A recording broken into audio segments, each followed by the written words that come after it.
আচ্ছা, আপনি কখনো খুব সস্তায় কোনো বাড়ি ভাড়া পেয়েছেন? কি বলছেন? পেয়েছেন? তবে সে বাড়ি আপনি আজই ছেড়ে দিন। কেন ছাড়বেন? কেন ছাড়বেন সে উত্তর পেতে গেলে আপনাকে শুনে নিতে হবে আজকের গল্প।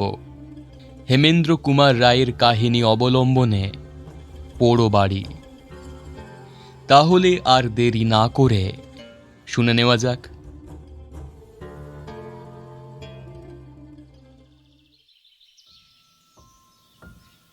বাড়িওয়ালা বলল, আজ্ঞে হ্যাঁ মশাই, দাঙ্গার পর থেকেই আমার এ বাড়িখানা খালি পড়ে আছে। এ অঞ্চলে আর কোনো দাঙ্গা হাঙ্গামা নেই, অথচ এমন চমৎকার বাড়ি, তাও লোকে কেন যে এখনো এখানে বাস করতে ভয় পায় আমি তা বুঝে উঠতে পারি না। আমি বললাম, দেখুন, বাড়িখানা আমার পছন্দ হয়েছে। আমি মিথ্যে ভয় পাওয়ার লোকও নই। তাছাড়া আমার কাছে বন্দুকও আছে। কিন্তু আপনি কত ভাড়া চান?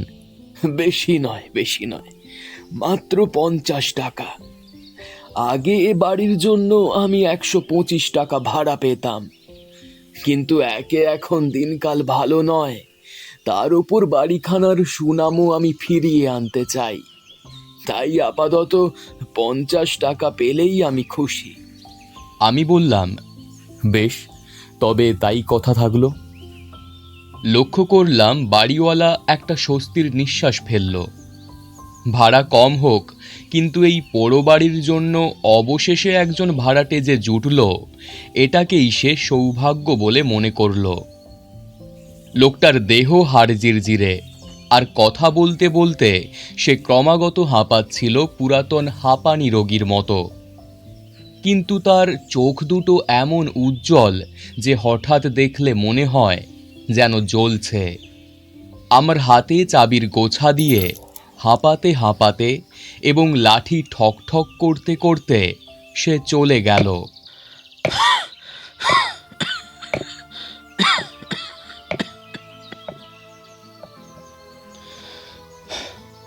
বাঁচলাম। কেন জানি না, তাকে দেখে আমার আমার কেমন অস্বস্তি হচ্ছিল, যেন সে কোনো ভাবী অমঙ্গলের অগ্রদূত।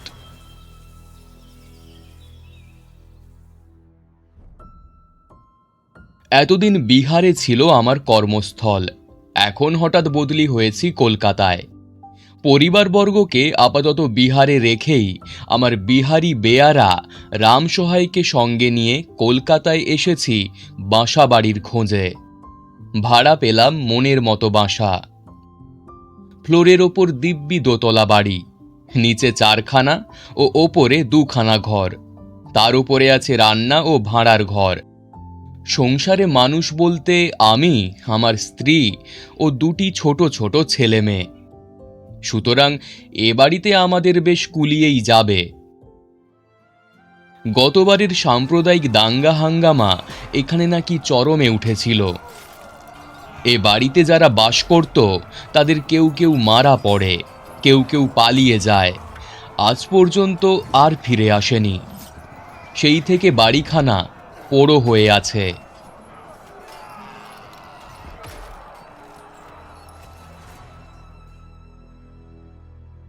বাড়িখানা শহরের উপকণ্ঠে। এর আশেপাশে ছিল কয়েকটা বস্তি। দাঙ্গা হাঙ্গামার সময় মারামারি, লুটোতরাজ ও অগ্নিকাণ্ডের ফলে সেগুলোর অস্তিত্ব প্রায় লোপ পেতে বসেছে। আজও সেখানে কোনো বসতি নেই। দেখা যায় কেবল জনশূন্য ধ্বংসাবশেষ। তাই প্রায় আধপোয়া পথ পের না হলে এখানে কোনো প্রতিবেশীর মুখ দেখার উপায় নেই। কিন্তু সেজন্য বিশেষ মাথা ঘামালাম না, কারণ আমি নিজে কুনো মানুষ। আমার পক্ষে প্রতিবেশীরা অনেক সময় বিরক্তিকর। ভৃত্য রামসহায় অনেক বিহারীর মতোই খুব ভালো বাংলা বলতে পারত। আমি তাকে রাম বলে ডাকি। বললাম, রাম, আজকের মতো তুমি বাড়ির দোতলাটা পরিষ্কার করে রাখো। আজ সন্ধ্যার আগে রাত কাটানোর জন্য জিনিসপত্র এনে আমরা এ বাড়িতে এসে উঠব। রাম বলল, জি আজ্ঞে হুজুর। ভাবতে লাগলাম বাড়িখানা আমি ভাড়া নিতে রাজি হয়েছি শুনে বাড়িওয়ালার উজ্জ্বল চোখ দুটো অমন আরও বেশি জলজলে হয়ে উঠল কেন? তা কি কেবলই আনন্দে, নাকি তার অন্য কোনো রহস্যময় কারণ আছে? এ প্রশ্নের উত্তর পেলাম সে রাতেই।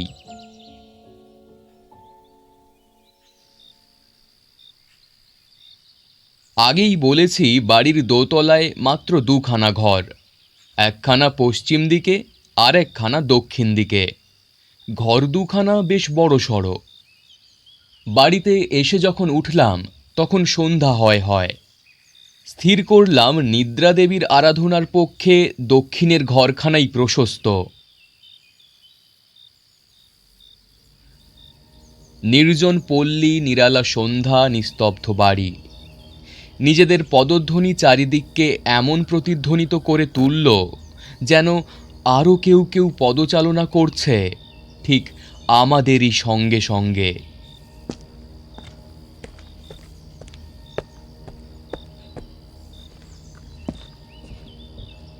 অনেক দিনের খাঁ করা পোড়ো বাড়ি, এরকম ভ্রম হওয়া স্বাভাবিক। এই মিথ্যে ভ্রমটা মনের ভেতর থেকে মুছে ফেলবার চেষ্টা করলাম, কিন্তু পারলাম না। বারবার তবু মনে হতে লাগলো এ বাড়িতে আমরা ছাড়াও আরও কাদের অস্তিত্ব আছে। এখনো তারা অদৃশ্য বটে, কিন্তু যে কোনো মুহূর্তে হতে পারে দৃশ্যমান। এমন ধারণার কোনো অর্থ হয় না। আমি ভীরু নই, ভূত মানি না। ভূতের গল্প শুনেছি, কিন্তু কখনো দেখিনি, এবং দেখব বলে সে বিশ্বাসও রাখি না। হয়তো মানুষের মনের ওপরে কাজ করে কোনো কোনো স্থান ও কালের বিশেষত্ব, তখন অসম্ভবকেও সম্ভব বলে মনে হয়। শেষমেশ নির্বাচিত ঘরে ঢুকেই পড়লাম। তবে দক্ষিণ দিকের জানালাটা খুলে দিতেই আমার মন শিউরে উঠল। নাকে যেন কোনো গলিত মৃতদেহের দুর্গন্ধ এসে ধাক্কা দিতে লাগল। নাকে কাপড় চাপা দিয়ে উঁকি মারলাম জানালার বাইরে। নিচেই রয়েছে পচা জলে ভরা একটা খানা, এবং তারপরই খানিকটা জমির ওপরে ভাঙাচোরা লণ্ডভণ্ড জনহীন বস্তি। কোথাও জনপ্রাণীর সাড়া নেই। বললাম, বুঝলে রাম, এই খানার ধারে মনে হয় কোনো মরা কুকুর বা বিড়ালের পচা দেহ পড়ে আছে। এই দারুণ গ্রীষ্মে দক্ষিণের জানালা বন্ধ করে তো এ ঘরে থাকা যাবে না। চলো আমরা বরং পশ্চিমের দিকের ঘরে যাই। রাম বলল, তাই চলুন।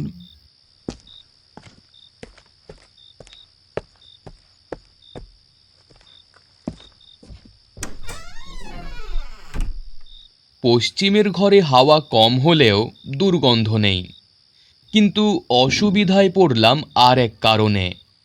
সুইচ টেপাটেপি করেও আলো জ্বালাতে পারলাম না।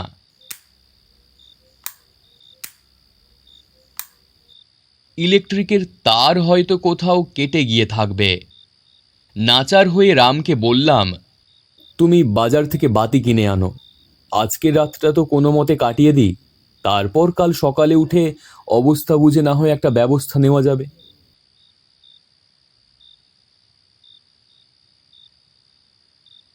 বাতি নিভিয়ে কেমন একটা অহেতুক অশান্তির ভাব মনের মধ্যে নিয়ে শয্যায় আশ্রয় গ্রহণ করলাম। শেষ পর্যন্ত ঘুমিয়েও পড়লাম বটে, কিন্তু তন্দ্রার ঘোরেও মনে হয়েছিল ঘরের ভেতরে কারা যেন নীরবে আনাগোনা করছে। কতক্ষণ পর জানি না, আমার ঘুম আচমকা ভেঙে গেল। আমার ঘাড়ের ওপর যেন কারো উত্তপ্ত নিঃশ্বাস এসে পড়ছে।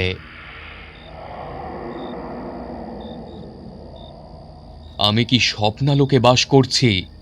কিন্তু পর মুহূর্তেই অনুভব করলাম ঠিক আমার পাশেই গায়ে গা মিলিয়ে শুয়ে আছে একটা জীবের দেহ, কোমল রোমশ জীবন্ত দেহ।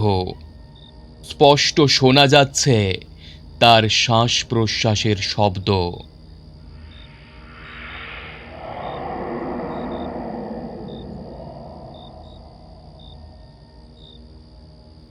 সঙ্গে পেলাম একটা জান্তব গন্ধ।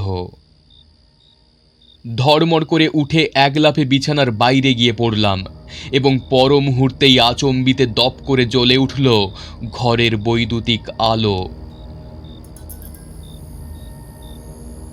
কিন্তু তখন আলো জ্বলার ব্যাপারটা আমাকে মোটেই বিস্মিত করল না, কারণ সর্বপ্রথমেই আমার দৃষ্টি আকৃষ্ট হলো বিছানার দিকে। কে ওখানে? কি শুয়ে আছে বিছানার উপর?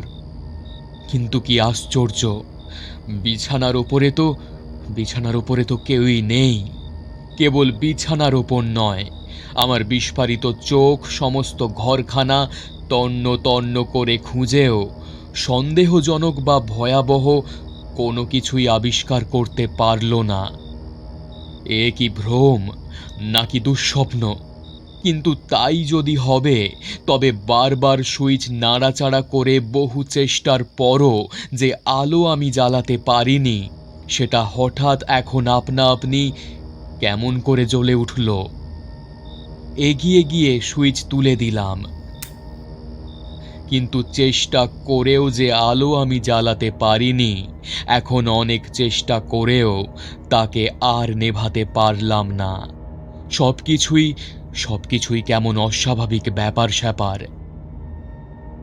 তাড়াতাড়ি দরজা খুলে রামের নাম ধরে চিৎকার করে ডাক লাগালাম, রাম, রাম! সে শুয়েছিল দরজার বাইরে বারান্দার ওপর। আমার চিৎকার শুনে ভেতরে ছুটে এলো হন্তদন্ত হয়ে। উত্তেজিত স্বরে বললাম, রাম, রাম, এক্ষুনি এক্ষুনি আমার বিছানার ওপর কে যেন শুয়েছিল। চেয়ে দেখো, চেয়ে দেখো, আলোগুলো আলোগুলো কেমন আপনা আপনি জ্বলে উঠছে। আমার মুখের পানে ফ্যাল ফ্যাল করে তাকিয়ে রাম থ হয়ে দাঁড়িয়ে রইল বোবা পাথরের মতো। সে বেশি ভয় পেয়েছে নাকি বেশি হতভম্ব হয়েছে তা বোঝা গেল না। আবার বিছানার দিকে চেয়েই আমার বুকটা ধড়াস করে উঠল। ও আবার কি ব্যাপার? বিছানার চাদরের ওপর রয়েছে কতকগুলো কাদামাখা পদচিহ্ন। দেখতে অনেকটা বেড়ালের থাবার মতো, কিন্তু সেগুলো বেড়ালের থাবার চেয়ে অনেক অনেক গুণ বেশি বড়। আমি চেঁচিয়ে বলে উঠলাম, আমি হলক করে বলতে পারি ৮ মিনিট আগেও ওখানে কোনো থাবার দাগ ছিল না। আতঙ্কগ্রস্ত কণ্ঠে রাম বলল, হুজুর, হুজুর, এক্ষুনি বাইরে চলে আসুন, হুজুর, বাইরে চলে আসুন। বাইরে চলে এলাম, একেবারে বাড়ির বাইরে।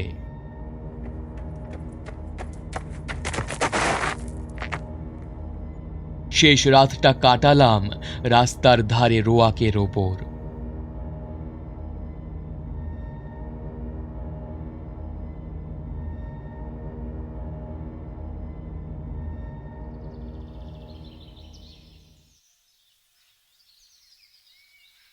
সকালে বাড়িওয়ালার সঙ্গে দেখা হলে তাকে সবকিছু খুলে বললাম।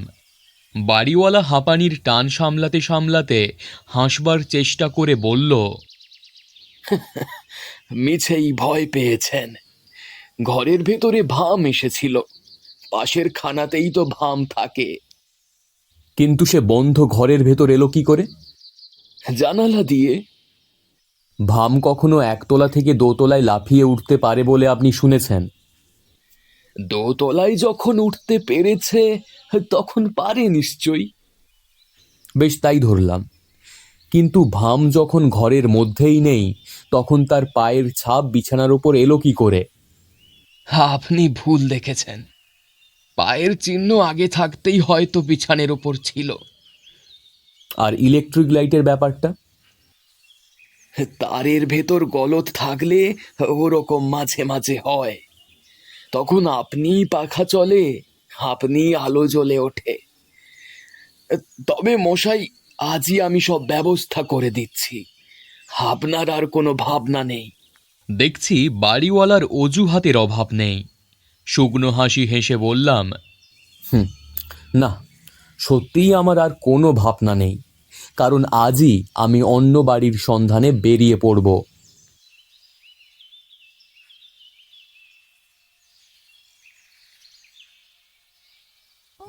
আজ গল্প পাঠে এবং বিভিন্ন চরিত্রে ছিলাম আমি, প্রবাল। সকলে ভালো থাকবেন। শুভরাত্রি। নিঃশ্বাসে আওয়াজে জানিয়ে যায় উপস্থিতি। বড় ভয় বড় ভীতি, বড় ভয় বড় ভীতি, বড় ভয় বড় ভীতি।